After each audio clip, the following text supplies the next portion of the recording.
différente aujourd'hui parce que il s'agit de parler, de célébrer notre culture. Et aujourd'hui, nous allons parler de la rumba et on va jeter un regard sur les secteurs culturels. Vous savez que dans les jours qui viennent, dans 4 jours, la rumba sera inscrite dans le patrimoine immatériel de l'humanité. C'est une autre richesse de la République démocratique du Congo, aux origines de notre histoire, aux origines de notre esclavage qui sera désormais formalisé, célébré mondialement. La rumba qui a donné naissance à d'autres danses, la salsa et tout le reste. Et donc ce soir, dans le cadre de ces briefings, nous voulons jeter un regard sur ce que c'est la rumba, ce qui est prévu et toutes les activités qu'il y aura pour célébrer cet événement attendu et préparé depuis de longs mois. Nous aurons aussi l'occasion, avec ma collègue de la culture, d'aborder des questions qui sont liées à son mandat depuis sa prise de fonction dans ces ministères stratégiques, parce que on regarde le mine, on regarde les finances, mais on ne regarde pas trop la culture. Mais la culture, c'est tout ce qui fait l'âme de ce que nous sommes, République démocratique du Congo.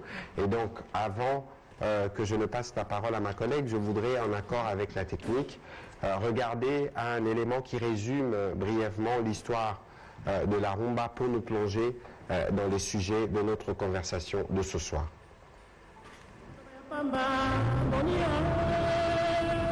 Nous avons la richesse des diamants, l'or, le coltan et tout ça. Et la musique, c'est une richesse. La rumba congolaise est un des plus grands héritages de l'histoire de la musique du monde.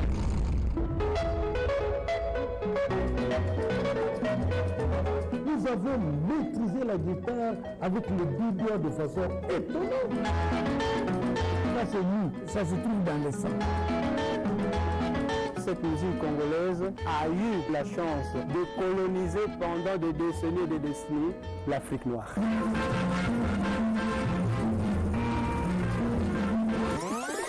Balingi Babina musique Africa. L'homme qui avait Armstrong, tu avais du Clinton, tu avais Condé. C'est la même chose au Congo. Tout le monde rêvait d'aller à Kinshasa.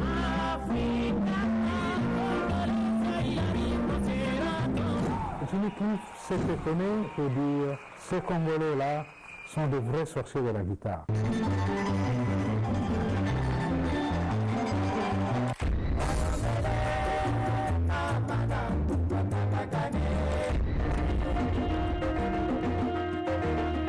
Mon papa de Djibo donc ça dit à Kaboulé que mon fils était un fan fou d'un guitariste de chez vous du Congo.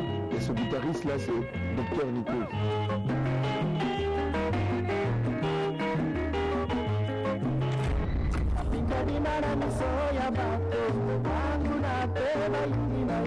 Parce que c'est un grand chanteur, il peut aller dans n'importe quel pays du monde, chanter n'importe quel répertoire, il sera applaudi.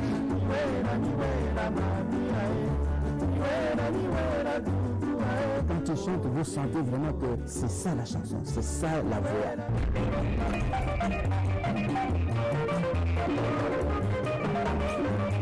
Lorsque Franco entrait dans le bar, les gens s'élevaient, criaient Franco, et dès qu'il prenait la guitare pour jouer, la piste était pleine. Franco chantait, il joue sa guitare, il danse, il danse, il danse. Vous connaissez la musique. Oh maman! Franco était un dieu. J'ai vu les gens mourir. Deux messieurs qui étaient tombés parce qu'on les a piétinés, qui voulaient voir Franco, qui voulaient même toucher Franco. Mais quand il a gagné la pluie, sa forme, il était devenu dangereux.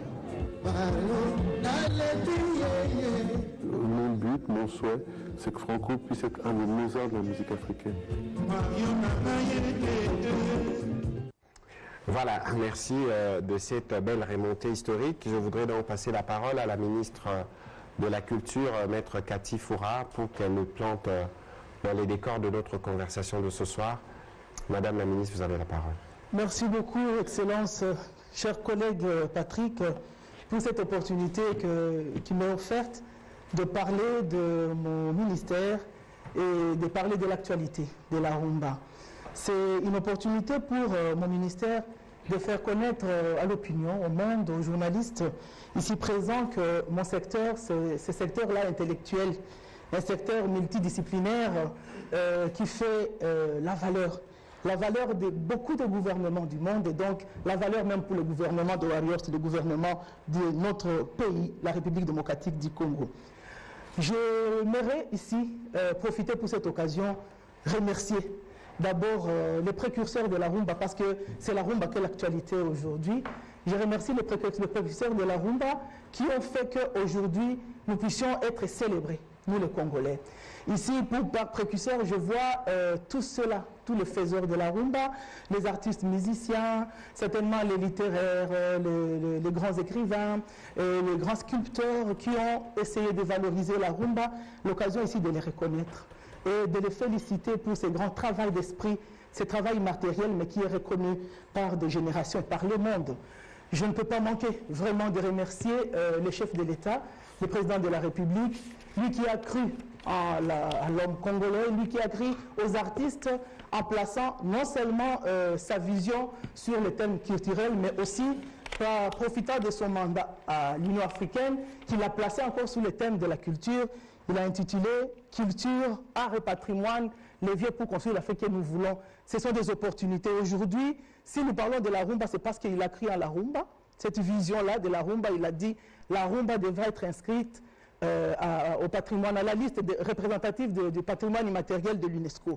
Voilà, aujourd'hui, ça arrive, c'est un aboutissement. Il faut lui dire merci pour avoir cru en la rumba. On ne peut pas oublier de remercier le chef du gouvernement, le Premier ministre, qui a placé aussi cela dans les priorités de son programme du gouvernement, en disant que la rumba va être inscrite et nous devons promouvoir cette rumba. De rêves qui sont devenus des réalités, nous disons grand merci. Je ne peux pas oublier, vraiment oublier de remercier tous ces Congolais, les amoureux de la rumba, les amoureux de la rumba au Congo, les amoureux de la rumba en Afrique et partout au monde. Ils ont leur droit de citer ici, doivent être reconnus pour avoir cru en cette identité culturelle et nous devons nous célébrer parce que la rumba nous appartient, aujourd'hui reconnue au niveau du monde. Je ne peux pas manquer de reconnaître le travail de mes prédécesseurs. Je suis arrivé aux affaires, c'était en avril 2021, quand il y avait un grand travail qui a commencé il y a longtemps. J'ai eu plusieurs prédécesseurs qui ont travaillé sur les dossiers et lorsque j'arrive, quand c'est l'aboutissement du dossier, pour moi c'est vraiment un honneur et c'est un prestige, c'est un succès que moi je vienne lorsque les choses évoluent, donc qu'ils trouvent ici l'expression de ma reconnaissance. Et je le célèbre en même temps que le comité national, un comité technique qui a été mis en place et qui s'est mis à travailler pour que la rumba soit constituée en tant que dossier, présentée en tant que candidature et acceptée. Et je ne peux pas oublier de remercier le comité de l'UNESCO qui a reconnu que la rumba devait être inscrite et qui nous a promis aujourd'hui, c'est une réalité.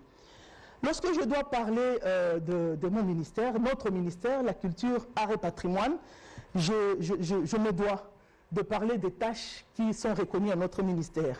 C'est beaucoup de tâches et se trouvent être réunies dans les piliers 15, 61e et 62e axes stratégiques, où on me donne ce que je dois faire, où on donne au ministère de mettre en place, d'exécuter, de réaliser des actions, vraiment des actions d'envergure, dans la direction de la production et de la promotion culturelle et artistique, mais aussi le recrutement des administrateurs de l'industrie cinématographique, la promotion des œuvres culturelles et cinématographiques, le règlement de conflits qui existent au sein de Soneka et de la Sokoda, et de créer des festivals de cinéma. Et le gouvernement a parlé d'un festival au Capi, mais aussi de sensibiliser la population sur l'imagination créatrice et d'ériger des mémorials, mais aussi de créer de l'économie culturelle. Il y a beaucoup de choses à faire. Il y a l'organisation des grands prix, le Grand Prix congolais de la culture et des grandes œuvres artistiques. C'est vraiment des tâches très importantes. Il faut faire le suivi de reconnaissance de la rumba, ce que nous sommes en train de célébrer aujourd'hui. Donc, il y a de l'avancée par rapport à ces points-là. Il faut valoriser les sites d'esclaves et de mémoriaux. Il faut créer de l'académie de la langue et beaucoup d'autres tâches. J'essaie un peu d'énumérer au moins 20 ou 22, mais il y en a quand même ceux qui sont prioritaires et nous sommes en train de nous mettre au travail. Alors, qu'est-ce qui a été fait jusque-là? Nous avons réalisé des choses en passant par des stratégies. Et les stratégies que nous avons réalisées, ce sont des stratégies d'abord de la politique culturelle. Nous avons essayé de voir d'où est-ce que nous devrions commencer. On a commencé d'abord à travailler avec la diplomatie, c'est-à-dire les ambassadeurs des différentes représentations ici dans notre pays. Mais aussi, nous avons essayé de travailler et de voir comment nous pouvons nous mettre à la place du monde en usant de la modernisation, mais aussi du numérique. Et nous avons approché les collaborateurs qui ont ça comme technicité. Ils sont nationaux, mais aussi ils sont étrangers. Ils sont passés à notre ministère et nous avons utilisé ça comme stratégie de mettre en place et mettre en œuvre les tâches qui nous sont confiées par le programme du gouvernement. Mais aussi, nous faisons une grande collaboration interministérielle, dont avec le ministère de Communication, que je remercie ici, et le ministère du Tourisme, le ministère de l'Économie, le ministère des Affaires étrangères, l'intégration régionale. Vraiment, c'est avec pratiquement tous les ministères une chose pour nous montrer la transversalité de la culture dans pratiquement tous les domaines de notre pays. Mais aussi, nous n'avons pas oublié d'approcher les initiés.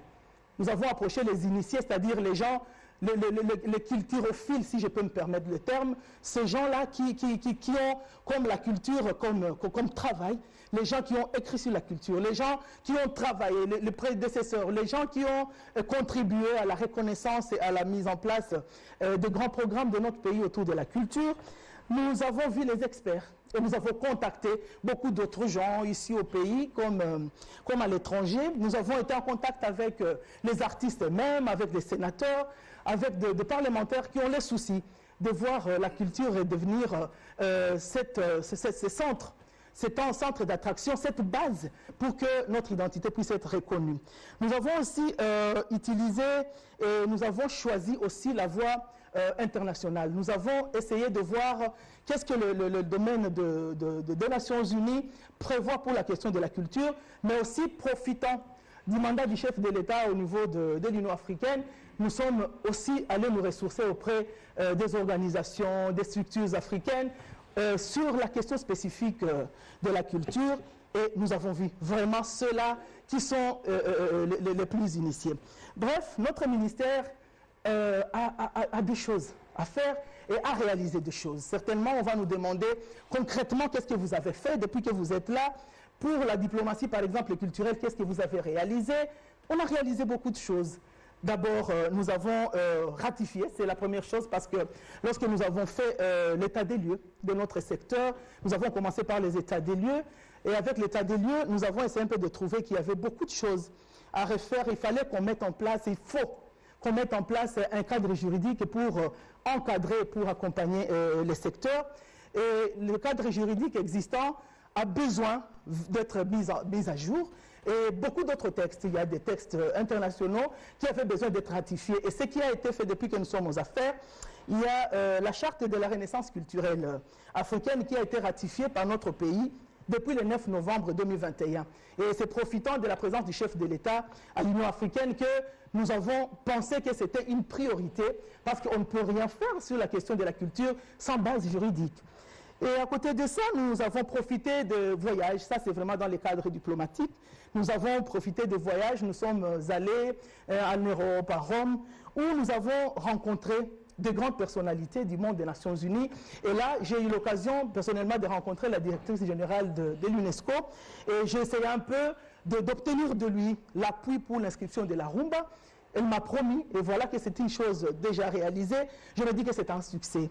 Toujours dans le cadre de la diplomatie culturelle, nous avons envoyé une délégation de notre ministère à Djibouti, où il a été organisé un grand concours de couturiers. Et là-bas, on est entré en contact avec de grandes personnalités des textiles en Afrique, et on est parvenu à présenter au monde et à valoriser, à défendre les tissus congolais. C'était les tissus Luba, Kuba et Pende qui ont été piratés par des grands stylistes, des grands couturiers du monde. Et dans le combat que les Africains sont en train de faire avec l'activité de Djibouti, il y a des actions qui ont commencé et il y en a de ceux-là qui reconnaissent avoir piraté et certainement des actions pour les contentieux qui naissent déjà, des actions de réparation vont intervenir et c'est là où la politique va beaucoup jouer son rôle et mon ministère va vraiment être beaucoup impliqué. Il y a beaucoup de choses que nous avons fait, des contacts pour la question de la route des esclaves. Par exemple, quand nous avons eu l'occasion d'aller en Sianfumu, c'est à Mwanga, c'est dans notre pays, au Congo central, là où est née d'ailleurs la rumba. Nous sommes arrivés là-bas, nous avons vu comment les choses s'étaient passées et nous avons eu l'occasion, pour une fois, de faire reconnaître ces sites historique parce que ça a été une recommandation du gouvernement. Aujourd'hui, ce site historique est reconnu comme les sites où les esclaves étaient partis pour d'autres continents.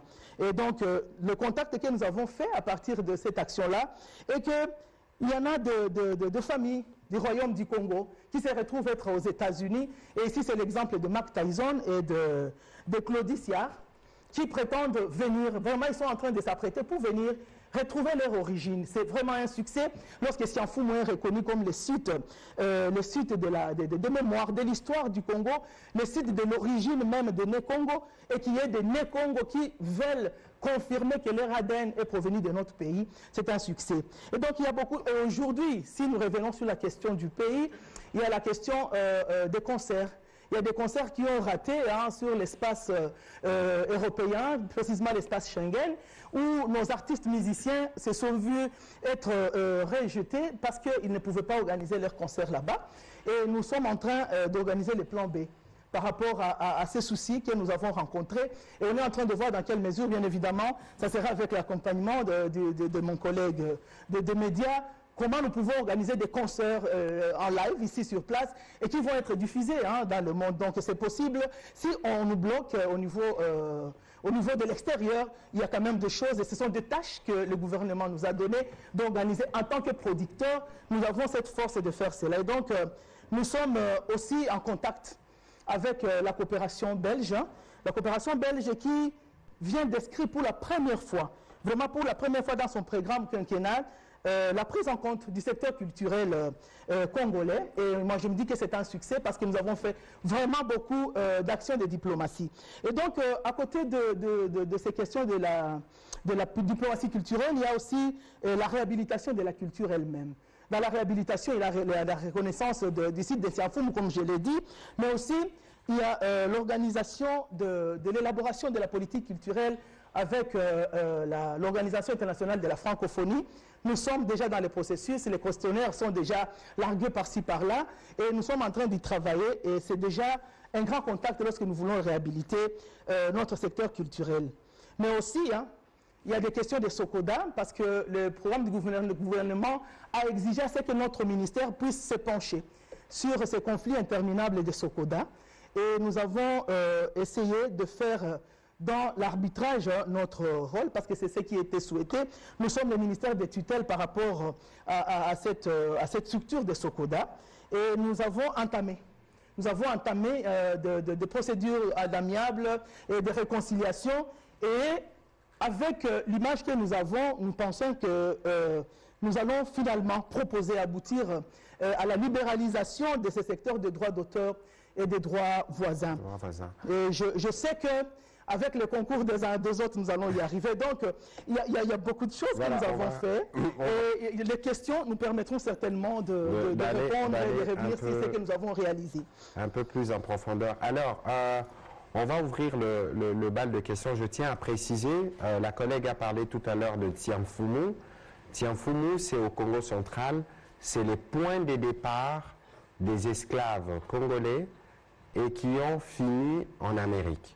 Et donc, le site a été reconnu et certains, donc, éminentes personnalités et célébrités bien connues comme Mike Tyson estiment que les racines s'y trouvent ici. Il faut rappeler aussi que c'est ceux qui partaient d'ici à partir de Sianfumu, les mouvements de pieds, les battements de jambes et le bruit qu'ils faisaient, c'est là que la rumba a trouvé ses origines. Et donc, vous voyez que nous avons plus d'une raison de nous célébrer, de considérer que nous avons joué un rôle de premier plan dans l'histoire de l'humanité et que en tant que République démocratique du Congo, nous avons ces ferments culturels que nous devons célébrer et qui doivent nous rattacher. Alors on va ouvrir le chapitre des questions pour aller dans des éclaircissements sur l'un ou l'autre point, être sûr que le message de ce soir est bien capté. On va commencer par Richard Chacon.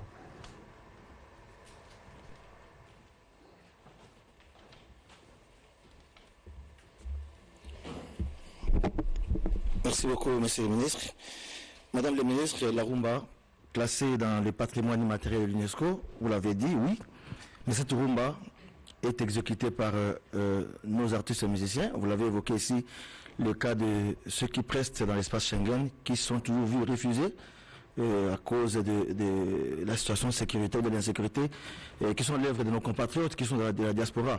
Tout à l'heure, vous avez dit que vous êtes en train de réfléchir sur le plan B, organiser des lives ici. Est-ce qu'on peut comprendre par là que c'est un aveu d'échec que vous, gouvernement, ou vous, ministre, vous êtes incapable de convaincre nos compatriotes qui sont à l'étranger pour accepter que nos musiciens jouent là-bas comme c'est le cas de la musique ouest-africaine avec eux. Deuxième question, Madame le ministre, je voudrais que vous nous éclairiez sur les situations de la Socoda, Soneca, vous l'avez évoqué ici. Nous avons appris que la Soneca continue à percevoir les droits d'auteur et les droits voisins, alors qu'elle devait disparaître avec la Socoda. Qu'en est-il au juste? Vous avez aussi évoqué le cas de la dernière question, c'est la prise en charge de nos artistes et musiciens. On sait chaque fois quand un artiste et musicien meurt, c'est toujours des actes philanthropiques, des cotisations. Mais vous, en tant que gouvernement, qu'en est-il pour, par exemple, la mutuelle de santé ou la prise en charge de nos artistes et musiciens? Merci. Donc voilà, je veux commencer avec la première question, je me ferai compléter, la collègue pourra répondre. Nous avons hérité de cette situation où nos artistes musiciens ne peuvent pas prester à l'extérieur pour des raisons de motivation politique qui sont connues. Mais lorsque nos compatriotes qui sont à l'étranger font des fêtes, c'est avec notre musique qu'ils dansent. C'est étrange, à la limite incompréhensible. Comment pouvez-vous refuser que vos compatriotes se produisent et vivent de leur art finalement, mais lorsque vous fêtez, vous l'avez. Je crois qu'il y a un problème de dialogue et d'échange et de discussions. Dernièrement, lorsque j'étais à Paris, j'ai eu des discussions sur ce sujet avec des officiels, mais y compris avec les communautés congolaises qui se trouvent là-bas. Je pense que l'option au niveau du gouvernement même a déjà été levée pour que nous puissions prendre en main la question. Parce que nous considérons que nous perdons de l'espace et qu'aujourd'hui, quoi qu'il en soit, nous devons voir avec les pays dans lesquels nos artistes doivent se produire, qu'est-ce qui peut être fait, parce qu'il faut utiliser la puissance publique pour être en mesure que nos artistes se produisent. De toute évidence, les artistes ne pouvaient pas se produire parce qu'il y avait des motivations qui sont d'ordre politicien ou politique. Aujourd'hui, c'est le président de la République, Félix Antoine Tshisekedi, qui est au pouvoir. Il a vécu là-bas, et donc aujourd'hui, il n'y a plus de motivation de notre point de vue politique qui puisse véritablement justifier. Mais comme il s'agit des compatriotes qui ont sûrement, à travers les refus de production de certains compatriotes, veulent passer un message, nous sommes un gouvernement qui est à l'écoute. Nous trouverons y compris des mécanismes de dialogue avec ceux-là, mais aussi avec les autorités particulièrement belges et françaises, pour qu'on voie dans quelle mesure on déverrouille, pour que l'année prochaine qui va arriver, nos artistes aient les possibilités de s'exprimer comme s'expriment les artistes ouest-africains, nigériens et les autres. Il ne faut pas oublier que nous sommes les champions de la rumba. La rumba sera consacrée dans les jours qui viennent à Paris. Normalement, cela devait se faire accompagner par une grande production culturelle de la rumba. Et je crois que les contraintes du Covid perturbent un peu, mais nous allons fignoler une stratégie qui permettra à nos artistes et musiciens de se reproduire en Europe. C'était le petit commentaire introductif pour vous permettre de répondre. Collègue, merci. Je voulais renchérir à ce que mon collègue venait de dire. Nous sommes en train, nous ne pouvons pas accepter qu'il s'agisse de l'échec. Parce qu'il y a la question de la diplomatie culturelle qui se joue à tous les niveaux. Donc nous ne pouvons pas dire que parce qu'il y a plus d'une décennie que la musique ne se joue pas, particulièrement en France et en Belgique, que nous avons échoué ailleurs. Mais au moins, la France et la Belgique sont des lieux où nos artistes se sont produits et où ils ont fait connaître vraiment notre culture musicale. Et nous avons besoin de renforcer par rapport à la diplomatie à ce niveau-là. Et c'est pourquoi d'ailleurs, il y a la question de l'inscription de la rumba qui constitue déjà une opportunité dans le cadre de recherche des solutions à ces problèmes-là. Lorsque nous devons aller en France, lorsque c'est en France où il y a le siège de l'UNESCO et où on doit traiter la question de l'inscription de la rumba, c'est une occasion, un moyen de plaidoyer en même temps pour inviter les autorités et les acteurs du monde à s'appliquer et à soutenir au nom de la solidarité la République démocratique du Congo, parce que notre musique, notre rumba est aimée dans le monde entier. Même si les gens ne connaissent pas le lingala ou comment, mais tout le monde chante, tout le monde rêve de voir les Congolais présenter leur musique. Donc la diplomatie culturelle va être l'arme que nous allons utiliser. Et l'inscription de la rumba, c'est déjà une opportunité parmi tant d'autres, comme ça qu'a dit mon collègue. Mais aussi à côté de ça, nous ne pouvons pas rester bras croisés. Il n'y a pas seulement l'Europe où nos Congolais, où nos compatriotes peuvent aller se produire. Ils peuvent aussi se produire en Afrique. En Afrique, dans d'autres pays, notre président aujourd'hui a le mandat de l'Union africaine, c'est aussi une opportunité. Donc si on ne se produit pas obligatoirement en France, on peut se produire sous autres cieux et faire écho, mais profitant aussi de la modernisation du numérique. On peut se produire ici et les compatriotes de la France et de la Belgique peuvent toujours suivre notre musique. Donc, nous n'avons pas baissé les bras. Nous ne sommes pas défaitistes par rapport à cette question-là. Nous continuons à fournir des efforts. C'est pourquoi j'ai parlé du plan B. Lorsque nous avons cette problématique, cette difficulté de faire produire nos artistes en Europe, nous avons des discussions. Il y a même le Premier ministre qui nous a dit à chaque fois que lorsqu'il a l'occasion d'être avec des ambassadeurs, des grands du monde, il ne manque pas de revenir sur cette question de cette diplomatie, parce que notre culture, c'est un des outils qui a fait véhiculer vraiment la paix et la puissance de notre pays. Et donc, nous y revenons chaque fois. Et beaucoup, quand je parlais de la stratégie de l'interministérialité, tous les ministres pratiquement qui connaissent la valeur de la musique essaient de nous appuyer dans cette démarche et nous comptons sur cet engagement. Et c'est pourquoi nous sommes en train d'inviter même, nous les amoureux de la rumba, nous les amoureux de notre culture, à soutenir et à sensibiliser les compatriotes partout où ils peuvent se trouver. Ça peut être les membres de nos familles, ça peut être nos amis, à se désolidariser de ces malveillants qui ne veulent pas que notre culture puisse rayonner dans le monde. Donc nous ne pouvons pas baisser les bras et nous ne pouvons pas être défaitistes. Nous espérons qu'avec le courage que nous avons et la détermination, nous allons y arriver, mais nous demandons l'appui de tout un chacun pour que ceci soit une réalité. Par rapport à la question sur la situation de Sokoda et de Soneka, c'est vraiment une triste réalité, malheureusement, parce que lorsqu'on a donné le monopole, c'était à l'époque du président Mobutu qui a donné le monopole à Soneka. Et il y a 10 ans, depuis que ce monopole a été retiré à Soneka, c'est supposé qu'il y a 10 ans, depuis que Soneka n'existait pas normalement, par rapport au texte, par rapport à la création de la Sokoda. Donc Soneka ne pouvait plus avoir le droit de citer, d'autant plus que la Sokoda est venue comme pour corriger les insuffisances, peut-être si je peux me permettre le terme, que Soneka n'a pas su couvrir. Alors lorsque dans la Sokoda, il y a aussi des crises que nous observons, parce que tous les artistes peut-être ne parviennent pas à percevoir leur redevance, ce qui leur redevient des droits, c'était une crise. Quelle est la solution que nous sommes en train d'envisager? C'est d'abord de régler à l'amiable. C'est un peu de voir comment cette question est traitée. Et la structure Sokoda est régie par même la loi de l'OHADA. Donc quand on parle des questions de coopératives, là-bas, OHADA intervient et essaie de corriger certaines erreurs. Mais il y a un problème d'individu. Et quand il y a un problème d'individu, ça touche les intérêts généraux des bénéficiaires.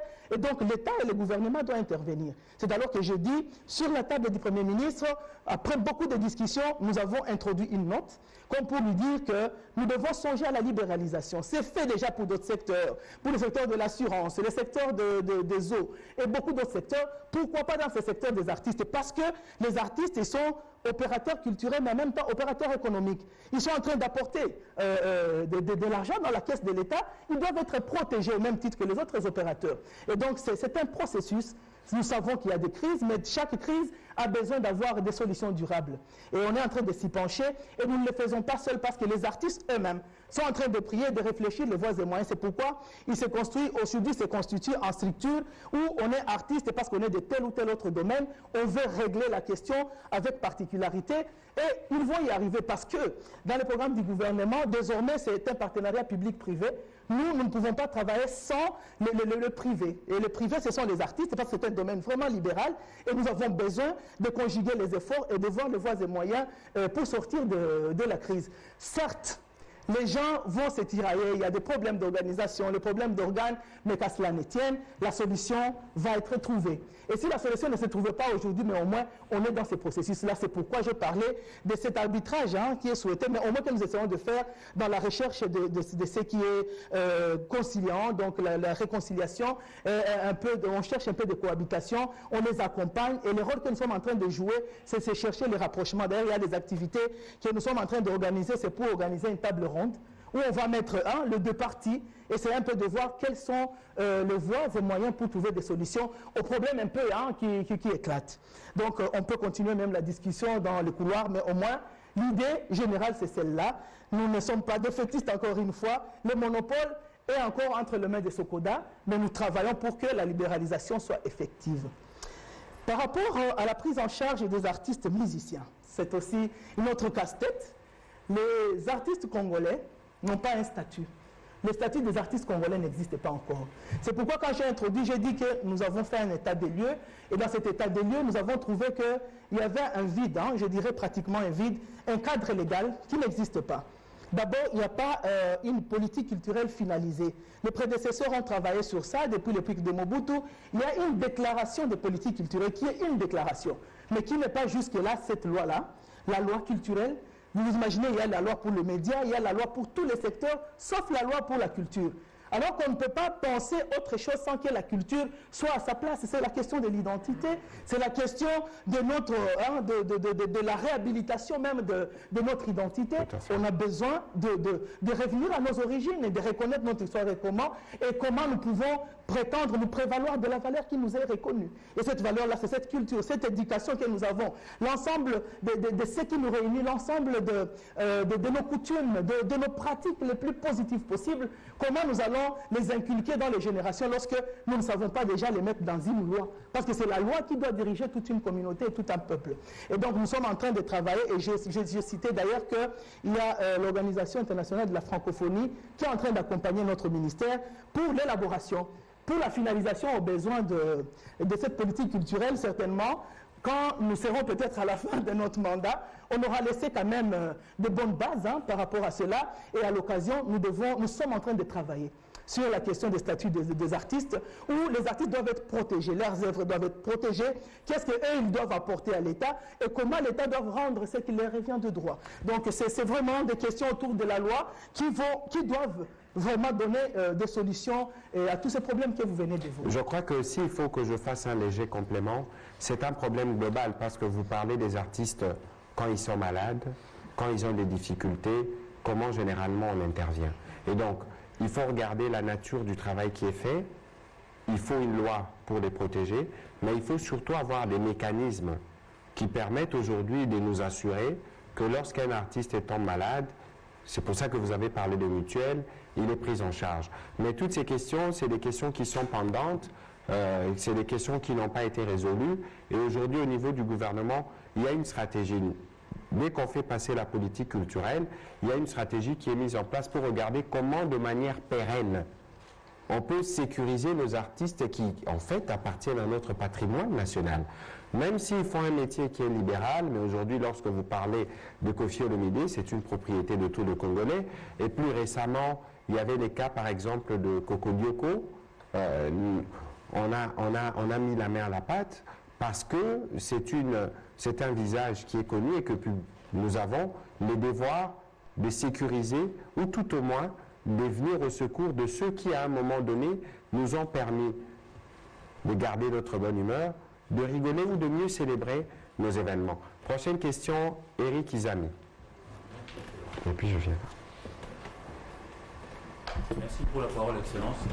Merci, Madame. C'est bien et félicitations d'ailleurs par rapport au fait que la rumba sera désormais inscrite parmi les valeurs au niveau mondial et tout. Et ma question s'articule aussi autour de ce besoin que de garder cette flamme-là allumée. Que pensez-vous faire pour que nos enfants et nos petits-enfants apprennent cette rumba-là, qu'elle ne se meure pas? Et bon, pour aller un peu plus loin, si par exemple il y a un frère africain qui voudrait venir au Congo chez nous pour apprendre la rumba, où est-ce qu'il va aller? Si c'est pour Kinshasa, vous me direz que c'est l'INA. Mais je voudrais nous rappeler que nous avons 145 territoires. Banana, Libenge, Zongo, Faradji, Sakanya, en passant par l'île Idjui, Sankuru, Lomela, Tchumbe, Katako, Lubefouche, Papa Wemba. Et puis, les chanteurs, chez nous, moi, j'ai eu quand même le bonheur de circuler dans notre continent. C'est vraiment une vraie valeur. Mais ils ne savent pas où prester. Vous parlez Paris, Bruxelles, etc. Mais parlons de chez nous. Il n'y a pas de salle où ils peuvent s'exprimer. Ils le font où? Qu'est-ce que vous, gouvernement, vous pensez faire pour leur permettre d'avoir un espace d'expression? Mais vous pouvez vous rassurer que nous, médias, nous vous accompagnons et nous les accompagnons pour chanter et consolider la paix chez nous. Voilà, Madame la Ministre. Oui, merci pour des questions. Elles sont vraiment pertinentes et ça arrive à point nommé.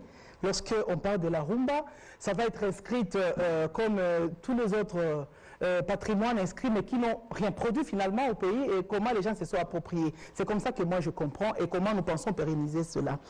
Par rapport à la question de la rumba, il y a eu des activités dans la période d'introduction, donc d'avant l'inscription.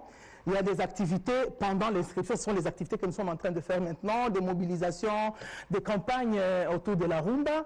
Et il y a des questions maintenant d'après l'inscription. Et c'est là où je suscite ta question. Qu'est-ce que nous allons faire pour que les enfants apprennent sur la rumba? La rumba, c'est une valeur, hein? C'est la valeur que nous avons et ça concerne pratiquement tous les arts.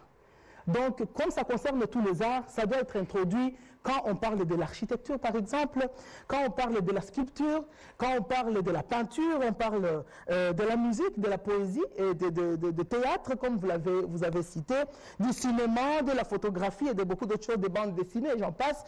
La rumba doit intervenir. Et comment ça va venir? C'est parce que nous allons devoir introduire cela dans les cours, dans tous les domaines pratiquement. Et c'est pourquoi, quand je parlais de la rumba, j'ai dit c'était une civilisation, mais en même temps une science.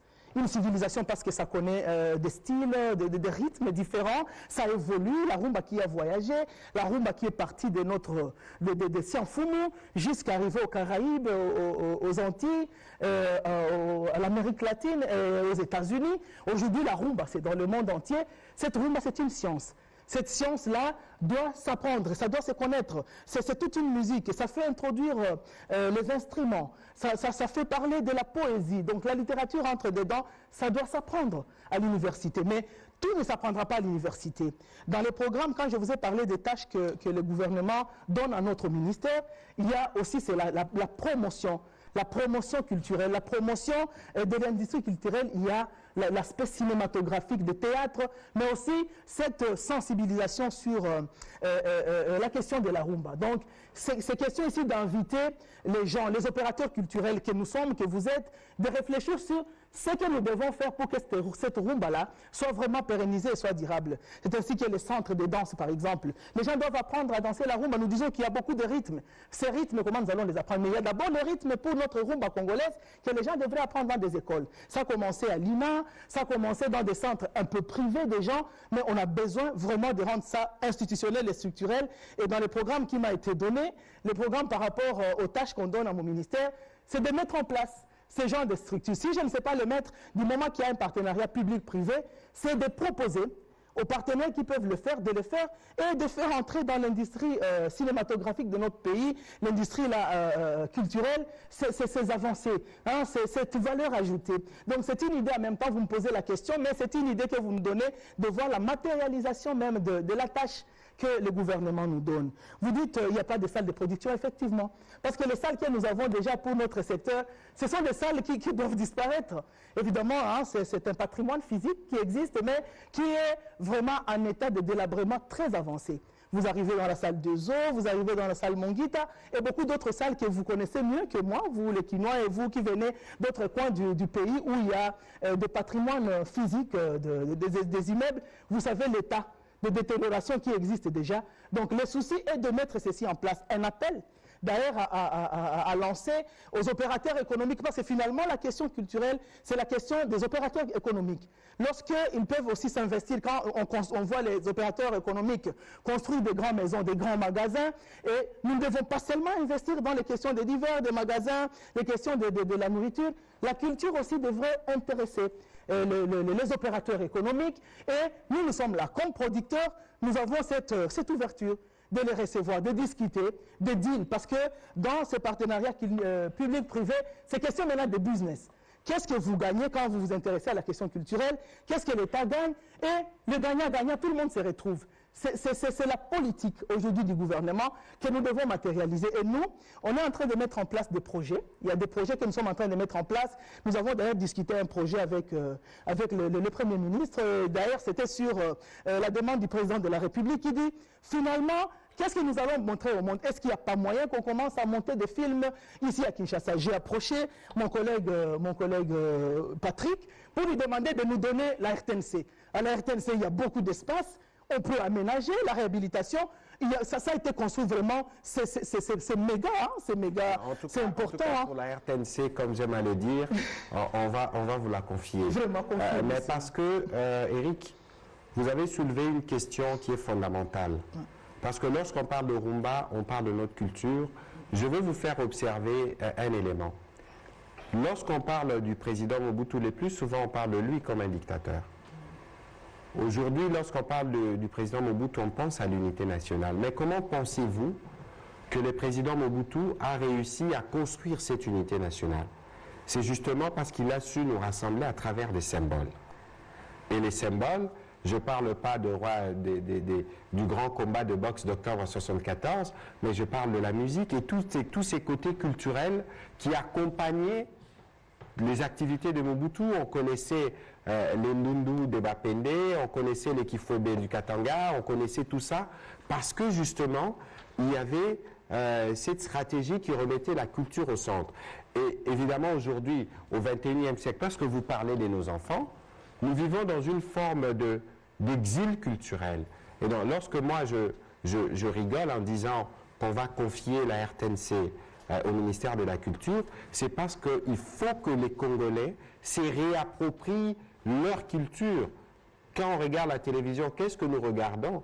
Nous regardons essentiellement le chaîne de Canal+. Nous regardons Novelas. Aujourd'hui, si moi, ministre de la Communication, je décide que parce que les télédistributeurs ne veulent pas suivre les schémas de la redevance et qu'on va les couper, tout le monde m'en voudra. Au cas télévision Novelas, entre guillemets, parce que nous avons développé cette dépendance. Donc il y a un besoin, pas seulement en termes de musique, mais il y a un besoin de nous assurer que dans ce qui est donné dans le programme éducatif, qu'il y ait un volet culturel qui nous enseigne nos origines, qui nous enseigne ce que nous sommes. J'ai bien suivi votre exercice en voulant citer les 145 territoires, mais bon, Sankourou n'est pas un territoire, c'est une province. Mais on peut refaire l'exercice.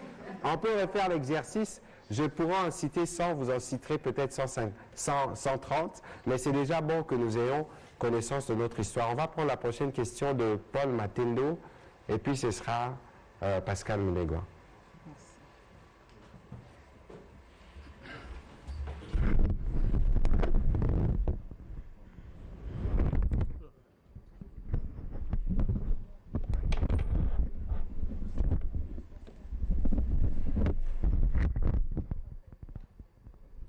Merci beaucoup, Monsieur le Ministre.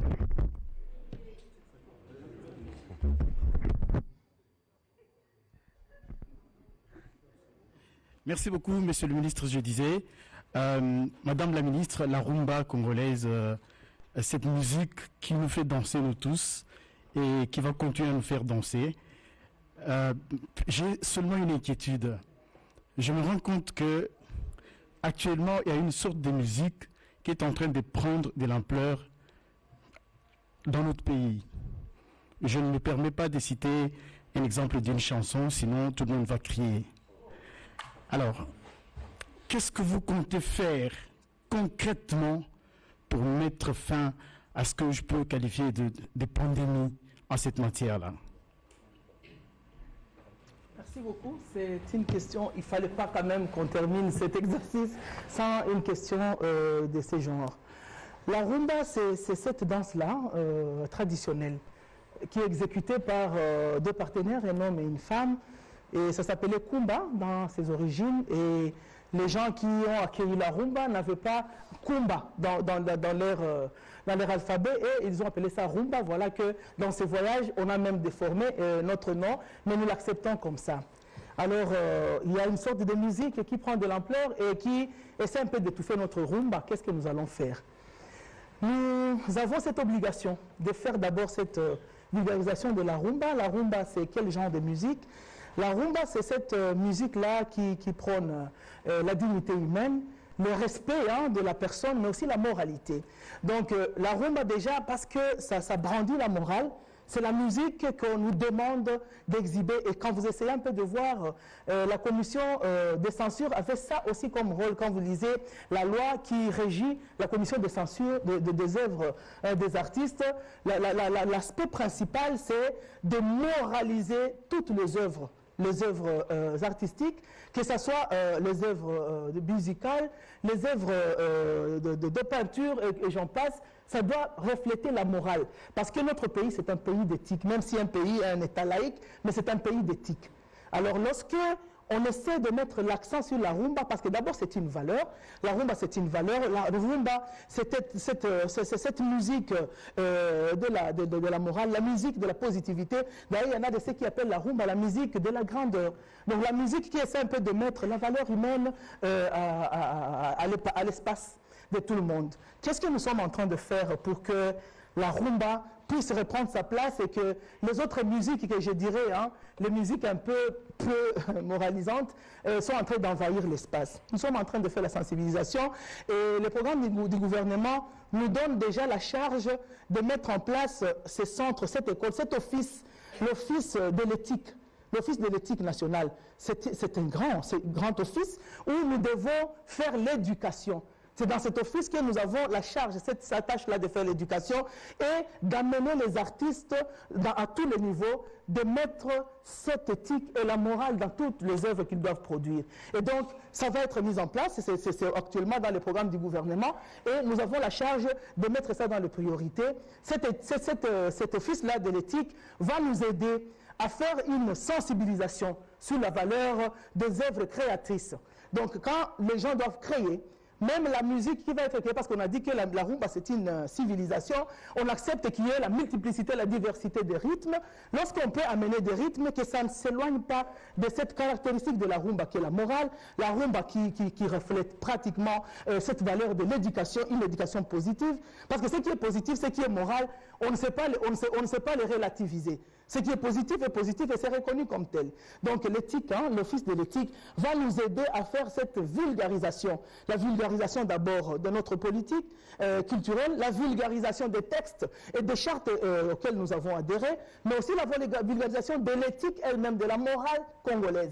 Et notre morale, c'est celle-là qui reconnaît la valeur de l'être humain, la valeur de l'homme et de la femme. Cette solidarité entre ces deux êtres, et la science doit évoluer dans le sens de nous amener à mettre les choses dans toute objectivité. Et c'est pourquoi quand on doit mettre la rumba au niveau des universités, dans les centres, il y a des critères.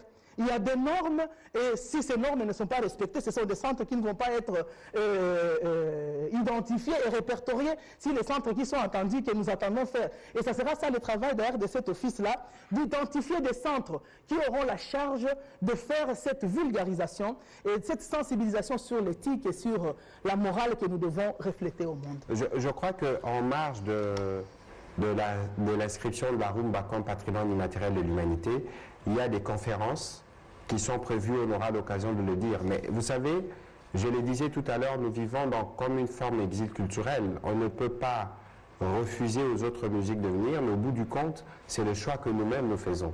Bon, vous n'avez pas cité le morceau, je ne saurais pas le deviner, mais l'idée ici, c'est même pour ça que nous faisons cette communication, parce que nous pensons qu'il faut une réappropriation de notre propre musique. C'est pour ça que nous voulons nous travailler pour que nos artistes reprennent leur production en Occident, parce que c'est ce qui permet aussi au pays d'assurer le rayonnement, c'est ce qui permet aussi à la rumba de se vendre mondialement. Vous avez suivi tous qu'un jour le président Obama, en dévoilant sa playlist, il parlait de Franco. Vous ne pouvez pas imaginer ce que cela représente pour un pays d'avoir à ce niveau-là des présidents qui reviennent finalement dans nos racines. Et nous qui sommes le pays où est née la rumba, qu'est-ce que nous en faisons? On va prendre la question de Pascal Moulégois et puis ce sera celle de Benoît.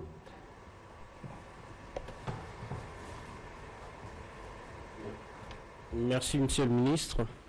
Madame Foura, récemment, vous avez fait état de l'aboutissement d'un processus d'inscription de la candidature, mais dans les faits, on sait que ce n'est pas le cas. Je l'avais lu dans le compte-rendu du Conseil des ministres. La session de l'UNESCO, la session annuelle, se tiendra du 13 au 18 à Paris, en France. J'aimerais savoir sur quoi fondez-vous votre optimisme, sachant que l'UNESCO peut ou ne pas retenir, disons, cette candidature. On le sait tous qu'en 2010, il y a 2 décennies, l'UNESCO est arrivé en fait à rejeter certaines candidatures. Parce que la décision que vous portez, c'est l'appréciation d'une simple commission technique interne au sein de l'UNESCO. La candidature est portée par les 2 Congos. Le Congo-Brazzaville, qui a été le premier à porter la candidature, et puis nous sommes venus après. Y a-t-il une mutualisation des stratégies, des lobbying, des diplomaties, pour qu'en fait, que la rumba soit retenue comme patrimoine mondial de l'UNESCO? Et comment, en fait, menez-vous ces plaidoyers au niveau international? Merci. Merci, je peux. Merci pour les questions. Ce sont des questions vraiment d'actualité et très pertinentes. Nous ne pouvons pas vraiment nous aventurer à venir parler de l'inscription de quelque chose qui est encore dubitatif. Nous avons quand même cette personnalité de vous dire l'aboutissement, parce que nous avons des preuves, nous avons la certitude que ceci va avoir lieu. Nous avons reçu il y a 2 semaines, pratiquement, quand nous avons communiqué, quand nous avons présenté notre communication au niveau, quand le Premier ministre a fait la communication de la question de la rumba, c'est parce qu'il a reçu les informations pertinentes et certaines autour de la question de l'inscription, parce que c'est la directrice elle-même, je l'avais vue, mais il est en contact avec le gouvernement avant que nous soyons même aux affaires, et l'évolution du traitement du dossier s'est fait côte à côte, vraiment d'une manière de proximité avec le gouvernement. On nous a annoncé que la décision est là, parce que la décision était déjà votée, c'était déjà validé, et ce sont les dates maintenant de la proclamation. Dire qu'il y a la décision déjà qui est là, qui est acceptée, la rumba est inscrite, parce que les contacts que nous avons, il y a le comité national qui travaille vraiment dans une mutuelle force avec le comité de Congo-Brazza. Récemment, la semaine passée, les amis du Congo, République démocratique du Congo, sont allés finaliser certaines questions au niveau de Congo-Brazza, et on est en contact permanent avec les collègues et les collaborateurs au niveau de Paris. Et nous devrions aller, je devais être à Paris aujourd'hui, mais avec la nouvelle vague de Covid, nous allons faire de la proclamation une activité en visioconférence. Ce ne serait pas seulement nous et nos voisins de Congo-Brazza. Nous allons suivre cela et ça sera le 14. C'est le 14, ça sera notre ministère pour ce qui concerne notre pays, où nous allons suivre en visioconférence cette proclamation. Il y aura quelques secondes où nous allons présenter déjà notre remerciement et notre reconnaissance. Et le Congo-Brazza, nous avons 2 minutes. Nous et le Congo-Brazza pour présenter cela. Pour ceux qui ont déjà participé à des questions internationales, ils savent comment 1 minute vaut vraiment de l'or, et on nous a donné de le présenter comme ça. Les éléments comme ceux qu'on nous a présentés quand nous étions entrés en jeu ici dans cette activité vont être présentés aussi, et donc il reste juste cette proclamation-là. Je voudrais vous rassurer que ce n'est plus une question de tâtonnement. C'est une certitude. C'est une question qui est actée. C'est acté. Et d'ailleurs, pour laquelle il y aura une série de concerts qui sera organisée à partir du 14 au Palais du Peuple. Nous allons nous organiser pour que si les programmes de la RTNC le permettent, que nous puissions prendre en relais parce que c'est une grande célébration. Effectivement, la candidature de la rumba a été conjointement portée par la République démocratique du Congo et par la République du Congo. Et donc il faudra d'ailleurs, malheureusement il y a les contraintes de Covid, envisager une grande célébration, pourquoi pas avec les deux chefs d'État. Il ne faut pas oublier que ça va coïncider avec le passage du président de la République à la tête de l'Union africaine, dont le mandat a été placé sous le thème de art, culture et patrimoine. Prochaine question, Benoît Niemba.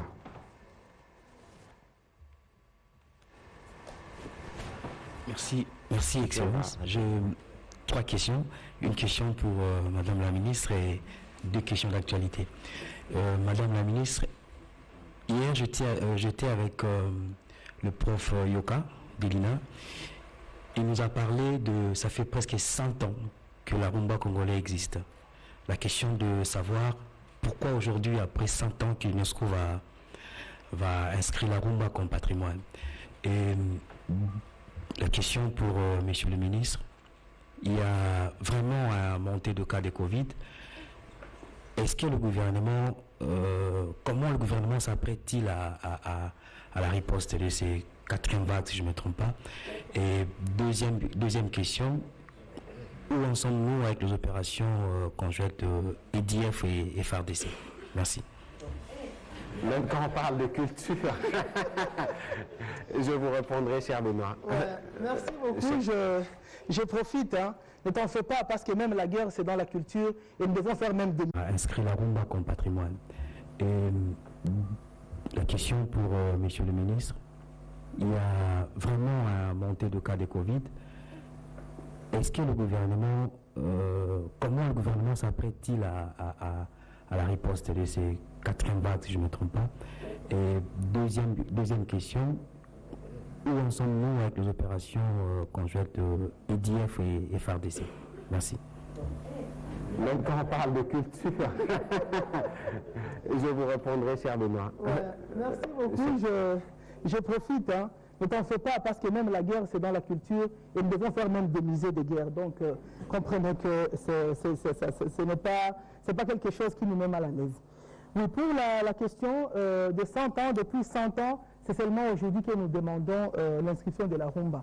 D'ailleurs, moi, je dirais qu'il y a plus de 100 ans, 300 ans, depuis que la rumba a été déportée vers les autres continents. Cette rumba est devenue une science bien évidemment, parce que les Occidentaux ont ajouté des notes. Ils ont ajouté des notes dans la rumba. Il y a les instruments avant qui sont entrés dans la rumba. Donc la rumba a évolué. C'est pourquoi je parlais même de la civilisation. Aujourd'hui, nous sommes dans la phase de la réécriture de notre histoire. Réécrire notre histoire n'a pas besoin de ce délai-là, qu'on dise que non, nous sommes en retard. On n'est pas en retard quand on veut rétablir la vérité. Donc nous sommes dans la réhabilitation de notre histoire, et c'est le moment pour nous, le moment opportun, d'avoir cette paternité de notre rumba. Nos frères de Cuba ont fait inscrire la rumba en l'année 2016, et ils ont reconnu que cette danse, cette musique, c'est une musique d'origine africaine. Donc, quelque part, les Africains, les propriétaires de cette rumba, devaient obligatoirement être reconnus comme le père, comme le propriétaire de la rumba, de cette valeur. Et lorsque, aujourd'hui, c'est inscrit, c'est juste cette reconnaissance de notre identité au monde, et nous ne pouvons que nous en réjouir. On n'a pas besoin de dire il y a longtemps que cela a fait, et voilà le bon sens même de reconnaître cette vraie histoire. Il y a longtemps, ce n'est pas même 100 ans seulement, c'est plus de 100, mais au moins, les générations aujourd'hui, à partir d'aujourd'hui, jusqu'aux années où nous serons déjà partis, on saura que nous avons la paternité de la rumba, et aujourd'hui, c'est une valeur internationale, c'est une valeur mondiale. Donc, lorsque les gens vont jouer la rumba, même les Cubains, quand ils vont jouer la rumba, ceux qu'ils ont fait inscrire, ils sauront que les propriétaires, Bakolo et Loko, ils ont reçu cette paternité, et moi je pense que nous devons nous en réjouir, mais pas seulement rester dans cette liesse, mais profiter que cette rumba ici puisse nous apporter, c'est-à-dire dans les échanges, nous devons valoriser la rumba. Dans l'industrie culturelle, nous devons ressortir toujours la rumba. Les sculpteurs, comme je l'ai dit, c'est l'occasion de faire des sculptures où on valorise la rumba, cette morale, les gens de la peinture. Et ça va être l'occasion d'ailleurs, lorsque nous sommes en train de parler des statuts des artistes et tout, c'est l'occasion maintenant de faire l'évaluation. Toutes les œuvres de nos artistes aujourd'hui, ils ont quelle valeur? Est-ce que les gens qui les ont utilisés, qui les ont exploités, ont payé maintenant vraiment ce qu'ils devaient payer?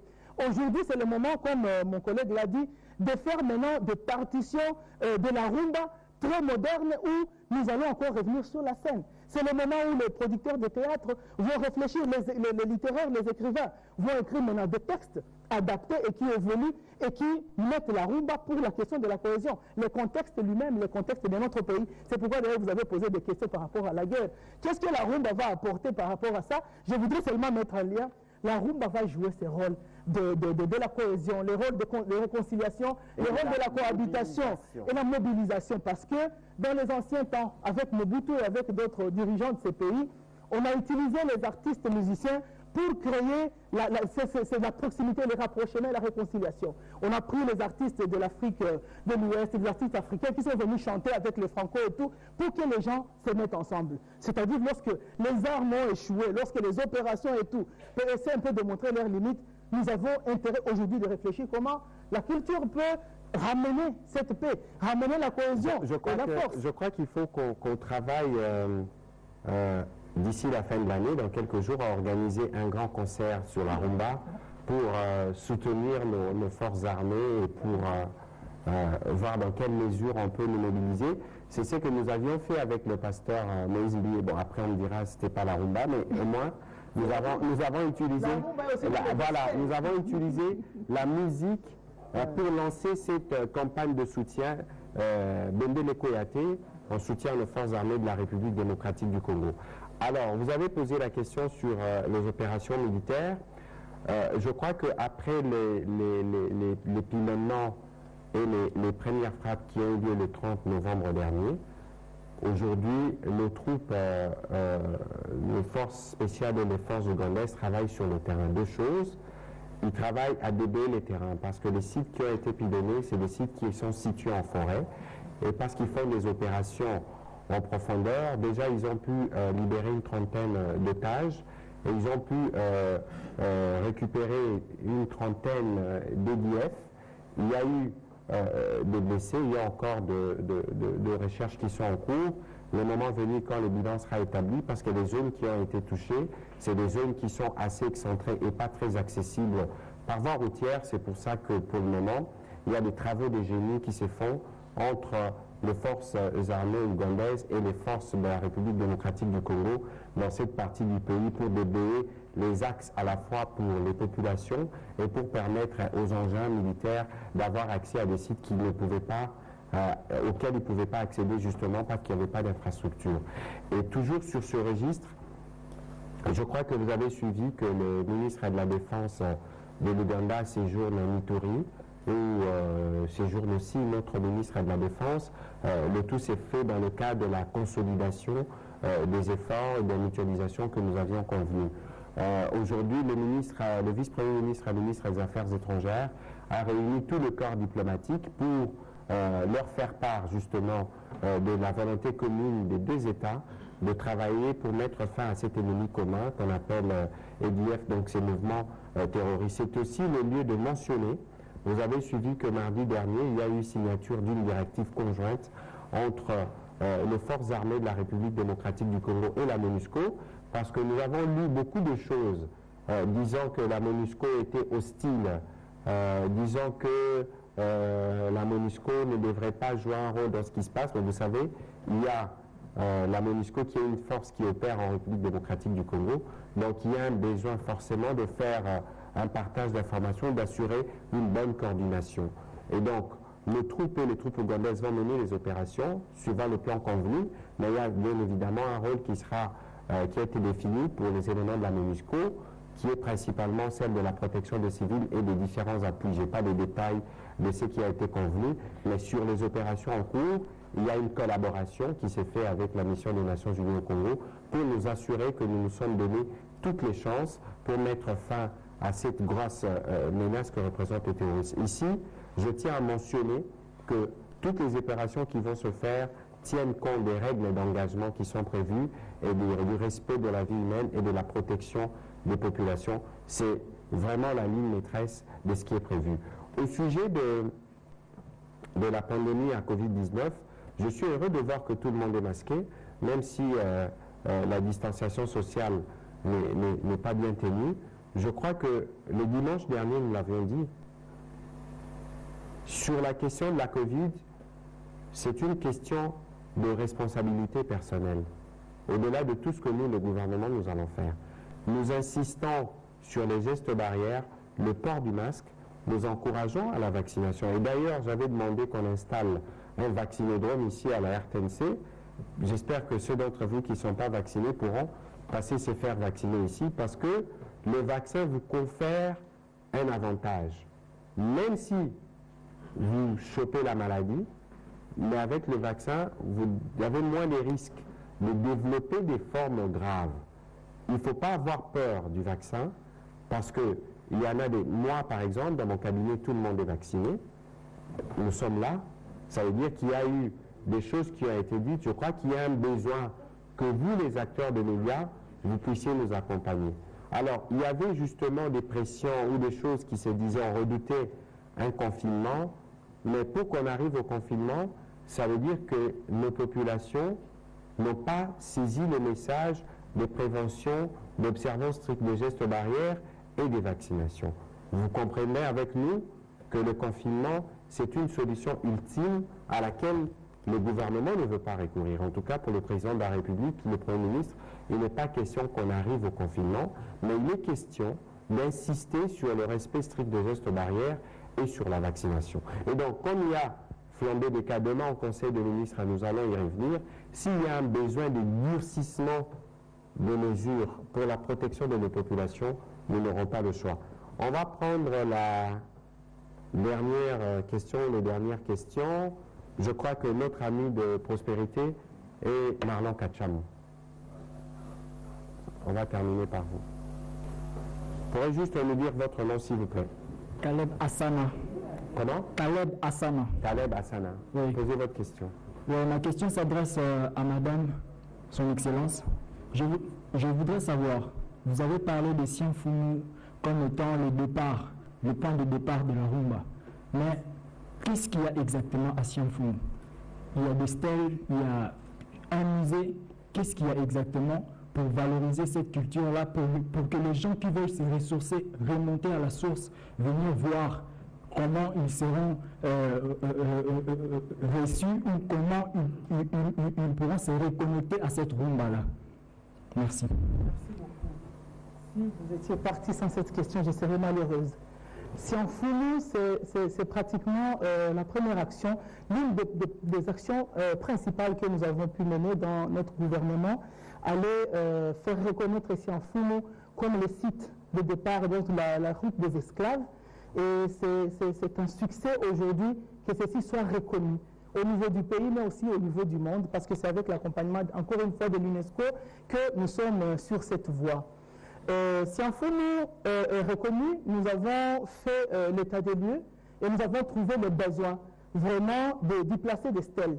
Et dans une déclaration, nous avons fait une grande déclaration de Sianfounou, c'était le 29 septembre, où nous avons fait une grande déclaration qui est en train d'être vulgarisée et que les partenaires sont en train d'appuyer pour que les stèles que nous avons promis puissent être mises là-bas et beaucoup d'autres constructions de mémoire. Il y a des mémorials que nous allons mettre à Sianfounou. Le gouvernement s'est engagé à le faire. Nous avons fait la déclaration, le gouvernement, moi-même j'ai lu cette déclaration.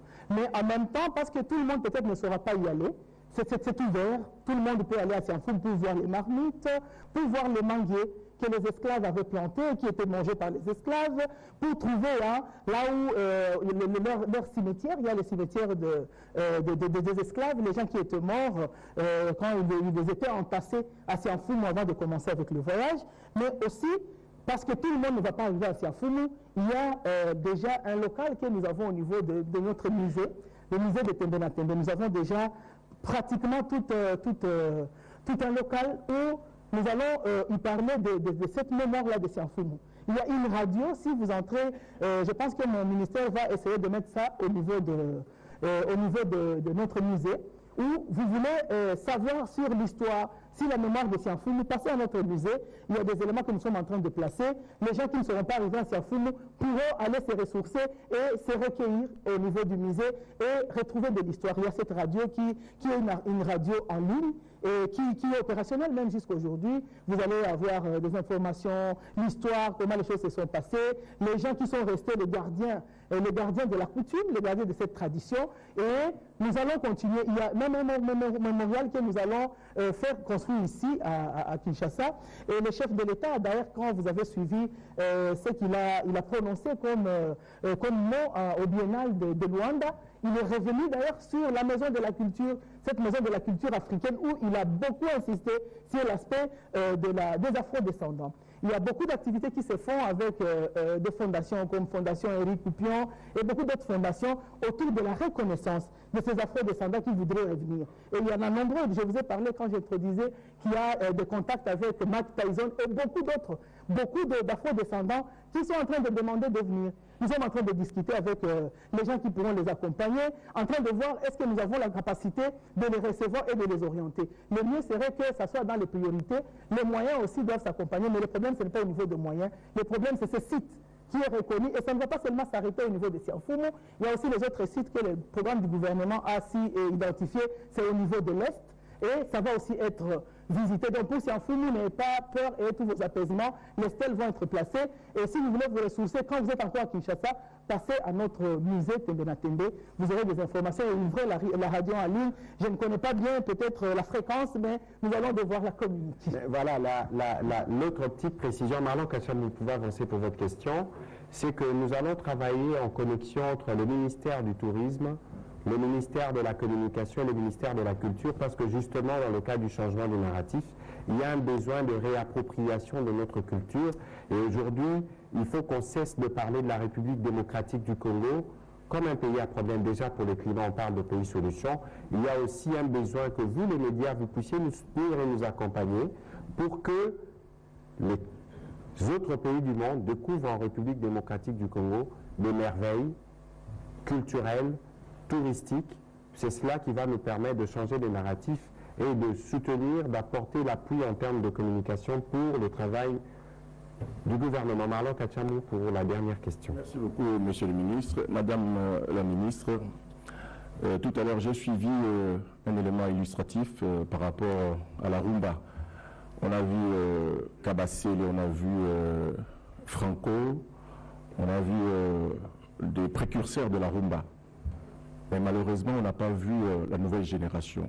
Vous voulez dire qu'il y a une nette différence qui existe entre les Kabasele et les Wera et les Fali sur le plan rumba. Ça, c'est un. Deuxième chose, quand j'ai été en Côte d'Ivoire, il suffisait seulement de parler lingala et vous verrez un attroupement des Abidjanais qui s'approchent pour vous poser la question de savoir, vous êtes frère de Kofi, vous êtes frère de Fali, est-ce que vous mangez avec... Vous ressemblez un peu à ça. Vous ressemblez un peu, qu'est-ce qui se passe? Est-ce qu'ils mangent aussi normalement comme tout le monde? C'est comme si nous étions des petits dieux. Vous vous servez de quoi aujourd'hui pour vendre la rumba? De la langue avec laquelle les artistes chantent ou seulement les rythmiques? Merci beaucoup. Merci beaucoup. Il y a déjà Excellence Patrick qui me disait que je n'ai plus beaucoup de temps, je parle beaucoup. Merci pour la question, elle est vraiment très importante comme toutes les autres questions. Pour la rumba, quand on aura encore peut-être beaucoup de temps, on va en parler davantage. D'ailleurs, c'est la période de la rumba, on en parlera encore et encore. Il y a beaucoup de générations. Le Kabasele et le Franco, comme vous avez essayé un peu de les citer, ce sont vraiment ceux de la première génération. Après eux, il y a eu d'autres générations. Il y a eu la génération de Taboulé et des autres. Il y a eu la troisième génération, c'est la génération des Aïko, la génération de Viva la Musica, la génération de stars, beaucoup d'autres noms.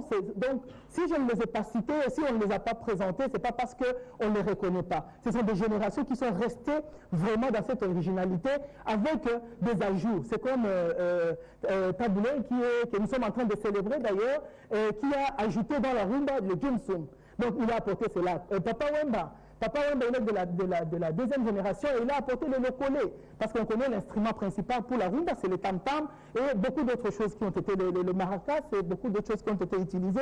Aujourd'hui, il y a la guitare électrique, il y a la percussion et tout.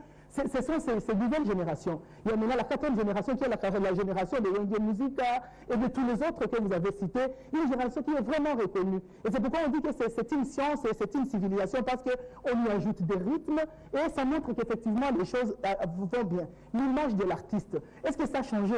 Effectivement, ça n'a pas peut-être beaucoup changé, mais au moins nous avons perdu. Parce que nous n'avons pas fait une grande promotion, peut-être une bonne vulgarisation de nos œuvres. Et le combat que nous connaissons, le combat où on est en train de limiter le rayonnement et l'émergence de notre culture, est un combat qui est mené par les compatriotes. Alors on a besoin que nous puissions quand même nous remettre en cause quelque part et nous ressensibiliser à vouloir promouvoir notre culture. Donc c'est un rôle pas seulement du ministre de la Culture, du ministre de la Communication, mais un rôle pour tous les Congolais. Nous avons besoin de soutenir les artistes tous ensemble et les artistes ont besoin de présenter ce qui va encore remonter un peu cette image que nous avons toujours vendue. J'aimerais beaucoup parler, mais c'est un bon rappel et nous avons besoin de faire cette forte sensibilisation, cette éthique dont je parlais et cette valeur, la valeur que nous avons apportée, que nous ajoutons, doit continuer, nous devons perpétuer cela et nous devons être fiers de nous présenter comme les frères et sœurs de ces gens-là. Et d'ailleurs, moi, je me présente toujours que je suis la grande sœur de famille Poupa. Je crois que dans une des célébrations de la rumba, on va faire les challenges d'Otto. Comme ça, on verra comment Marlon Kachamou peut danser la rumba. Mais c'est pour ça que ce soir, on a fait cette émission spéciale parce que nous pensons que la rumba est un vecteur de rayonnement de notre pays qu'il faut qu'on se l'approprie. Parce qu'entre-temps, lorsque les musiciens ne peuvent pas se produire à l'étranger, il y a les Nigérians, il y a d'autres styles de musique qui sont créés et qui prennent de l'espace. Si nous voulons garder notre rayonnement, que ce soit en Côte d'Ivoire. Vous avez vu par exemple que Fiolomide s'est produit au Rwanda récemment. Ça veut tout dire de ce que nos artistes représentent. Je l'ai vu passer par Béni. Je crois que c'est aussi pour ça que les artistes sont importants dans une histoire collective, qu'à des moments où le pays traverse des moments de difficultés, de guerre, où des populations sont meurtries, sont tuées, qu'il y ait des artistes, ceux qui nous amènent la bonne humeur, qui viennent nous réconforter. Voilà, c'est sur cette note, Madame la Ministre, qu'on termine cette conversation sur la rumba, la première d'une longue série. J'espère qu'on prendra rendez-vous pour une de ces soirées à Maman Ilebi. Si, évidemment, les conditions sanitaires le permettent, c'est ici l'occasion de vous prier, de mettre vos masques, de respecter les gestes barrières et surtout de vous faire vacciner. Merci et bonne soirée chez vous.